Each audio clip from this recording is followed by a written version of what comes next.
Hey guys, Kyle6513 here. Just showing you a little thing I've mocked up. It's a multiple cart dispensing system, so you can have several carts sent out of one place without having to replenish them. Of course, this system allows you to have as many carts as you'd like. You could probably have like something going up to there. Have an unlimited amount of carts, since all those chunks are loaded. But without any further ado, we'll have a look at this. This deploys one cart. As you can see, this shows that I haven't got a sign at the moment, but this tells you if the light is on, then you're missing carts and you need more carts. Just stand on the plate, and cart comes out, it sets off triggers, and the carts come down. We now have another cart, and we'll just send out another cart. Still working. At the moment there's nothing in there, but now it's good. Of course, you occasionally get bugs where shit doesn't drop down. Just drop that down. Alright, now we have it. And we'll send the final cart out. And that'll of course go down that way. Now we're out of carts now, so that'll sit on. Won't turn off. And I'll just walk you through the system. You got your basic looping pusher. Yeah, what happens is, cart, yeah, I got a couple of carts.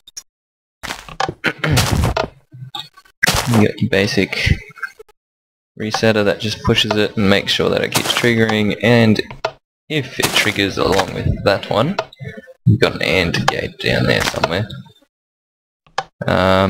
If it triggers, then it'll trigger off and go around here to trigger this. Now the way this works, you get your push on the end, because if you didn't have that push, your minecart would just push off the end and sit there. Of course it didn't work in that example because I was there to push it. But yeah. The way this works is we have our minecart behind here. I don't have any at the moment. Just gotta grab another one.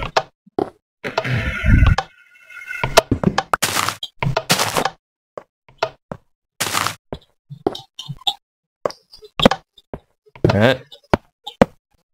Now that we're up here, place one there, it'll sit there. Now below that track there, redstone input. And when a redstone input gets put into that track, it'll switch from being like that to being like that. And of course what happens is that will come down, drop onto the secondary turning track, and you pushed off by that cart. Occasionally when they come down, they'll come down, push that one, they'll both fly up, and then come back down. That's okay. Doesn't really bother me. You only get a couple of cards every now and then. But we'll drop this one off. And that one will drop down because all of those redstone inputs went in. Now if we go down here, we'll be able to see the the lower internals. This here.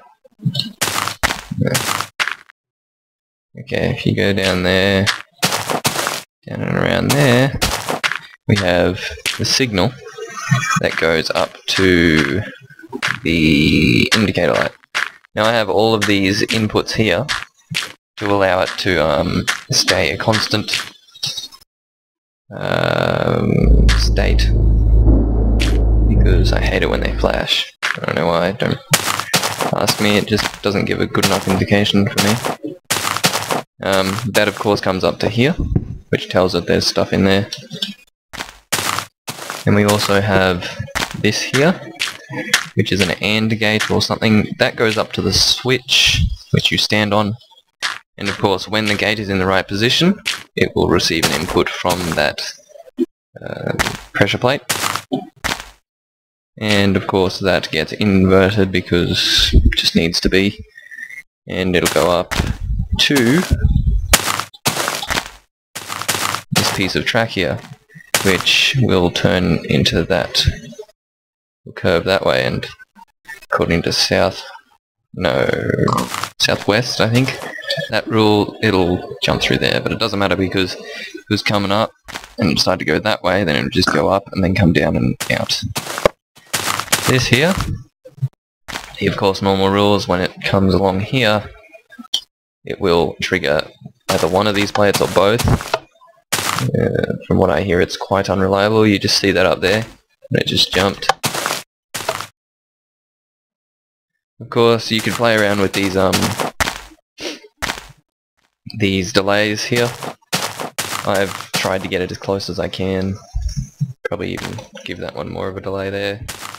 You want them to release in a sequential manner, I've found. If you release that one, then release that one, and then release that one, you'll have no problems to do with two carts in the same thing. And if you get the timing right, or the track switching, you'll never have any problem even if there are two, because it'll just block the second.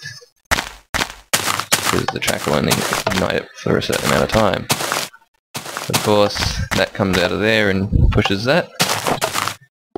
I was trying to do something else here. No relation to anything. Get rid of that. Show you the other side. Got this. Of course, this is a prototype I just whipped up. This is my first ever prototype of this. I could probably make it look better. Have everything underground and just that on top. If you put that underground, you could probably have something a bit simpler, even without those minecarts, but couldn't be bothered.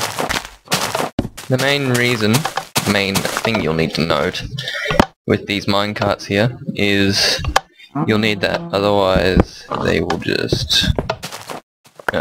we need that, otherwise they just drop down. Because that's to do with the fact that if you have a line... bear with me. Just going to build something quickly. Get out of my way. If you have, say, something like that there, it won't go down unless you remove that. That's a key point in this, otherwise it wouldn't work, because all the minecarts would be down there, and if you dropped a minecart into it, give me another second, drop a minecart into it, it will just push it out of the way, and that'll eventually just be gay. On occasion, with my previous designs, this didn't work properly. You'll need to fiddle around with the tracks a bit. Say if I wanted to get this to rail up, that'll do that. So you'll need to do like that. Get rid of that and drop a cube in. Of course, this isn't the most resource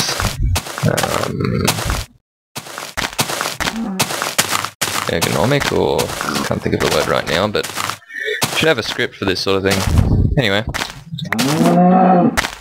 you need to worry about chickens getting into this sort of thing, so you might want to put a big cube around it.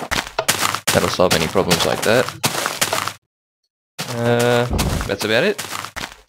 Thanks for watching. Catch you later.